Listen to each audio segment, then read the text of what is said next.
Hello, my name is Steve O'Reilly. This is Roma Locuta Est Considers. This is a production of the Roma Locuta Est.com blog and website. And what is the Roma Locuta Est.com blog website, you might very well ask? Well, it's a wee humble blog that the world little notes, nor will it long remember, but it is devoted to apologetics and commentary on Catholic topics, current events, and general Christian apologetics. This is episode 6 of Roma Locuta Est Considers, and the topic for today continues to be Benepapism. This is part 5 of our series on Munus versus Ministerium. So if you followed the series thus far, you'll recognize here the Declaratio and Canon 332.2 being the key documents in contention here. But if you recall, the key part here is in Benedict's resignation. He says, I declare that I renounce the Ministerium, and that the Benepapists look at Canon 332 and say, hey, wait a second. It says here if it should happen that the Roman Pontiff resigns the Munus. So that's what the core contention is here. So from that Canon 332 and looking at the Declaratio, Benepapists, various stripes, have come up with 3 general objections. The first one we have looked at was Pope Benedict did not specifically renounce the Munus. And we addressed the arguments to rebut that objection in earlier episodes of this series, so I won't get into repeating them here. The second objection was an appropriate word or words were not used in place of the Munus. And as with objection 1, objection 2 was dispensed with in earlier episodes 3, 4, and 5 of this series. So today we look at the last of the 3 objections. Pope Benedict XVI only renounced the exercise of the Petrine Munus, but he retained his office. So that's the objection that we'll look at today. Okay, so before we get on to looking at this objection, let me just look at the Declaratio real quick here just to refresh everyone's memories. I won't read through the whole thing, but the key part here for this objection is where Benedict says in his Declaratio, I declare that I renounce the ministry or ministerio of the Bishop of Rome, successor of St. Peter. And here we'll be looking at those Benepapists who claim that here Benedict was renouncing only the exercise of the ministry. There they use the word ministerium or ministerio. They interpret that to be kind of like the function, the doing of the office. So here Benedict is renouncing the exercise of the office of the Bishop of Rome, successor of St. Peter. And if you look at Canon 332.2, as we've seen in earlier episodes, it talks about the Munus here when the Roman Pontiff resigns his office. So the Benepapists would say, see here in the Declaratio, Benedict is only resigning the exercise of the Bishop of Rome and not the Munus, the office per se. Okay, so again, objection 3 is Pope Benedict XVI renounced only the exercise of the Petrine Munus, but he retained the office. So he gave up the exercise, but he kept the Munus, and therefore in that sense he remained Pope. So what to say to that? Well, let's reply to that objection. All right, to lay the groundwork for the reply, I want to look at Canon 331. Obviously we're looking at the English translation. I did insert some of the key Latin into the text where it seemed appropriate. But let's look at Canon 331. The bishop of the Roman Church, in whom continues the office, the Munus, given by the Lord uniquely to Peter, the first of the apostles, and to be transmitted to his successors, is the head of the College of Bishops, the vicar of Christ, and the pastor of the universal church on earth. And here's the key part. By virtue of his office, vi minoris is the Latin in virtue. So by virtue of his office, He possesses supreme, full, immediate, and universal ordinary power in the church, which he is always able to exercise freely. Always, in virtue of his office. Okay, so here I've just shortened the canon a little bit just to the key parts to look at, which will, I think, demonstrate the point of the argument much more clearly. So here we have the bishop of the Roman Church. By virtue of his office, he possesses supreme, full, immediate, and universal ordinary power in the church, which he is always able to exercise freely. So if one is the Bishop of Rome, one is always able to exercise freely the administration of the office of Bishop of Rome by virtue of his office. That's what that means. So let's take a closer look at that. Let's look at this and perhaps some logical notation so we can kind of underline, I think, the elegance of this argument. Okay, again, I want to draw attention to this line here. The Bishop of the Roman Church, by virtue of his office, v Munus, possesses supreme, full, immediate, and universal ordinary power in the church, which he is always able to exercise.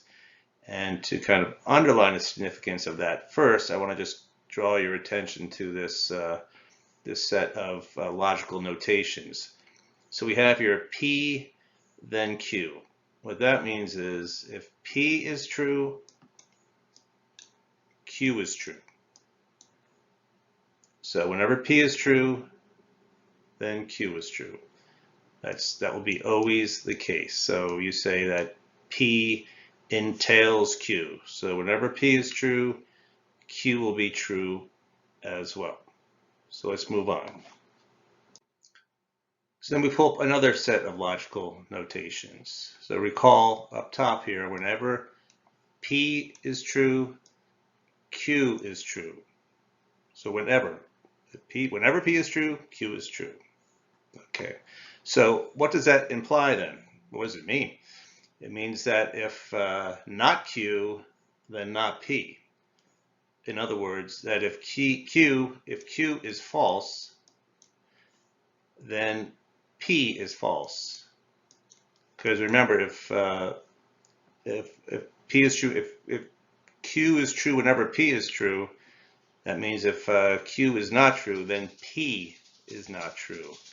So in other words of saying that is P is true only if Q is true in those cases. So if P is true, it's going to be the case that Q is true, always. Okay, so having established that, let's apply this to our statement up here.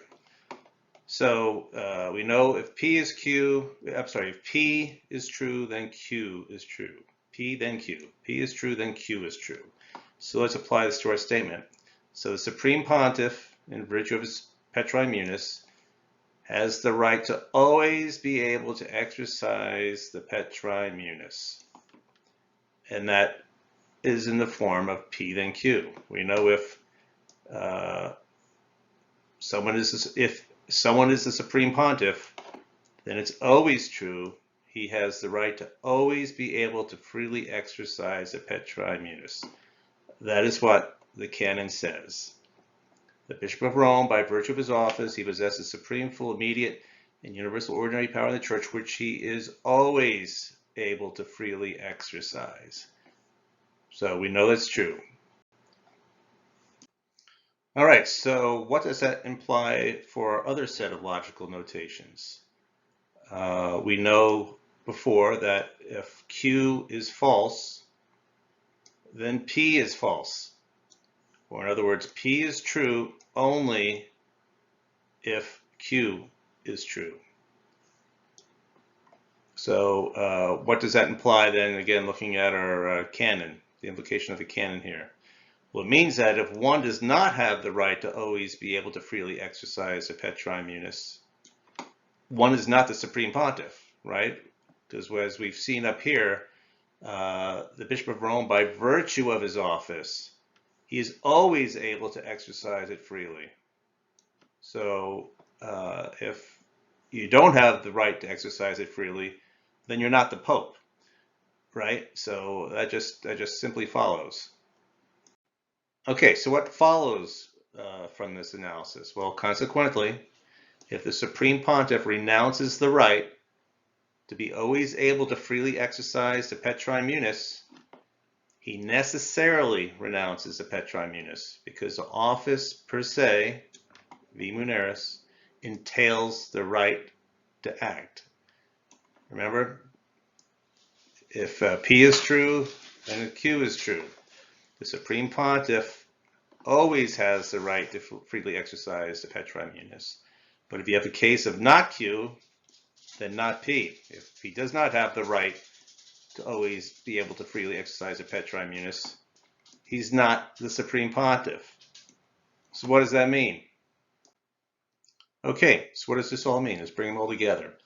So therefore, given Benedict XVI renounced the ministry, the Ministerium, or the exercise of the Bishop of Rome, successor of St. Peter, he necessarily resigned the Petrine Munus because the office per se entails the right to act, right? So as if you recall, right? So if P is true, Q is true. If someone is a Roman pontiff, he necessarily has the right to always be able to exercise or administer the Petrine Munus. Always. If he's a pontiff, Supreme Pontiff, he can always freely exercise it.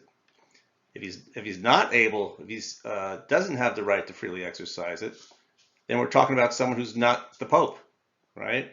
If one does not have the right to always be able to freely exercise the Petrine Munus, one is not the Supreme Pontiff.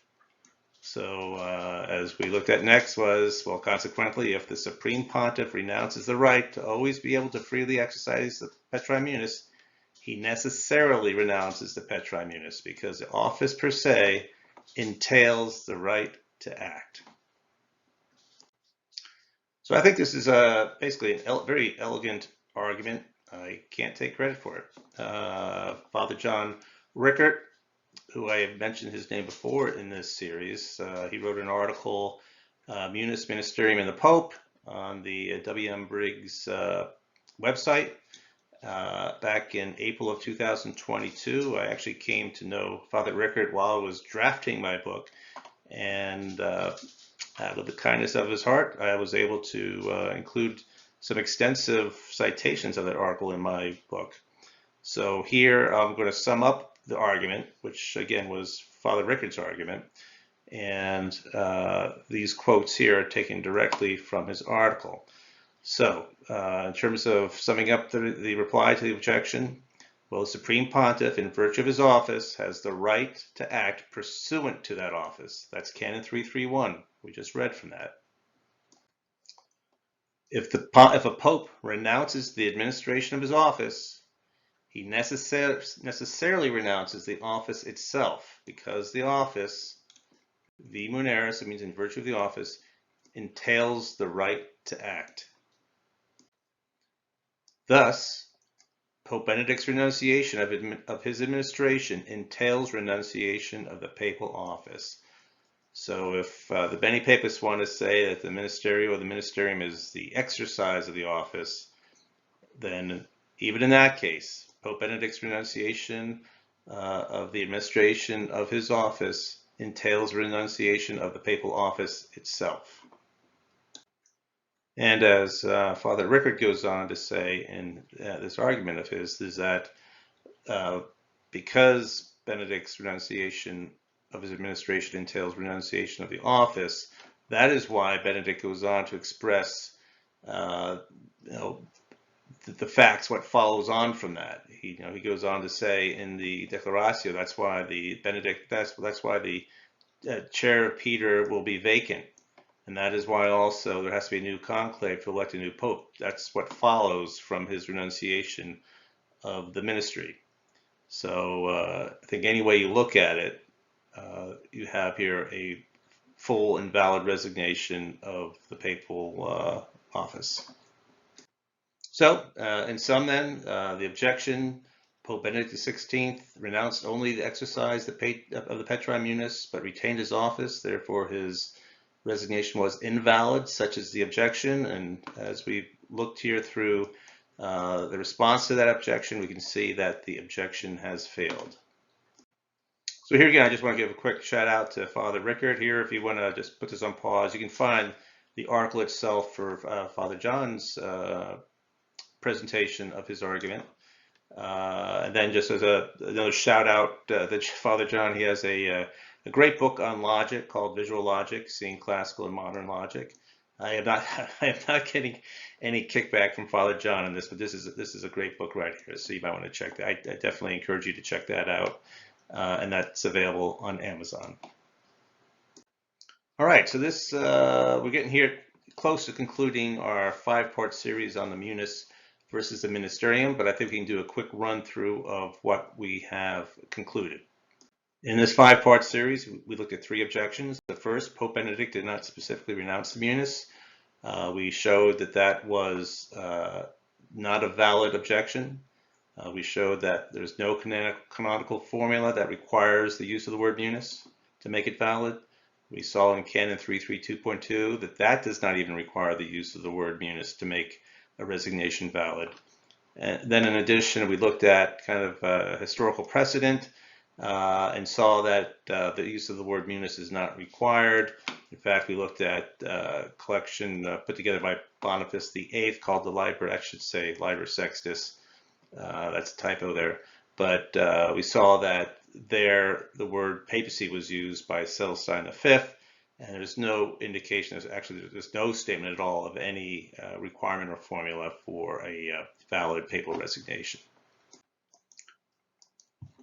Okay, and then we took a look at objection 2, that inappropriate word or words were not used in place of the Munus, and therefore claimed the Benepapists the resignation of Benedict was invalid.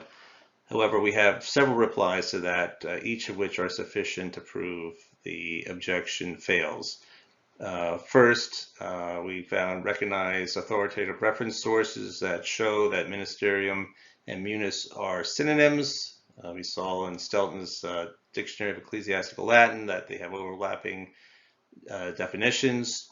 Then we moved on and saw in the Acta Apostolicae Sedis, which is the official journal, official chronicle of the Holy See, where the official entry of Benedict's Declaratio is found, that the title of that document uses the word Munus in it, talks about abdication of the Munus of the Bishop of Rome, and that gives us to understand what is in the title above, gives us to understand how we should understand what comes below in the text, and therefore we know that Ministerium and Munus are used synonymously, and so therefore the resignation is valid.